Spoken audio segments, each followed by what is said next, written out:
Let me introduce myself first. I'm Chikage Noishiki, MD, PhD, and I am postdoc in IAD lab.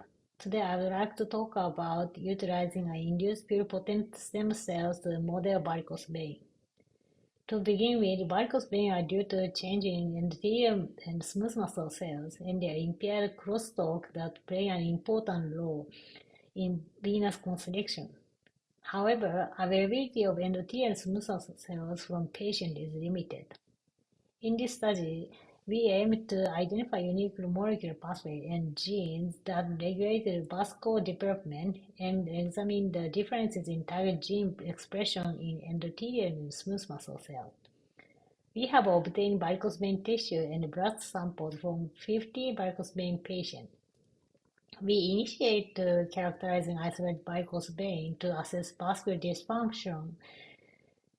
Veins from 3 varicose vein patients were harvested.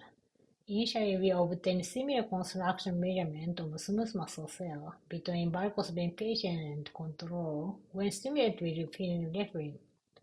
However, the relaxation response to acetylcholine was lower in varicose vein patients compared to controls, indicating impaired endothelial cell function. Evaluation of smooth muscle cell functional properties revealed no significant difference in relaxation between control and varicose vein when treated with sodium nitroprusside, suggesting that endothelial cells play a predominant role in varicose vein pathogenesis. Additionally, we assessed the phenotype and function of endothelial cells isolated from varicose and control veins. Endothelial cells isolated from varicose veins exhibit decreased functionality as evidenced by impaired tube formation, reduced nitric oxide production, and decreased incorporate of acetylated LDL compared to controls. Furthermore, we performed single-cell RNA-seq on veins from both varicose vein patients and controls. Our analysis identified clusters among which 2 distinct endothelial cell clusters were notable.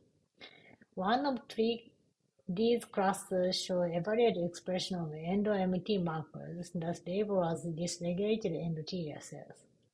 Due to limited access to endothelial and smooth muscle cells from patients, we generated iPSC from patients with varicose vein and differentiated patient-specific iPSC into endothelial cells to recapture the disease phenotype in vitro. We assessed the phenotype of varicose vein iPSC, which showed impaired tube formation, reduced nitric oxide production, and impaired migration compared to controls. Moreover, we evaluate the phenotype and function of the derived iPSC following exposure to shear stress. Differences in alignment were observed between varicose vein and control condition. In conclusion, our proposed study will establish a well-defined and versatile iPSC-based platform for studying cellular crosstalk and will generate an extensive varicose vein model termed iPSC engineered vascular tissue, which can serve as a reference research in the field. Thank you for your attention.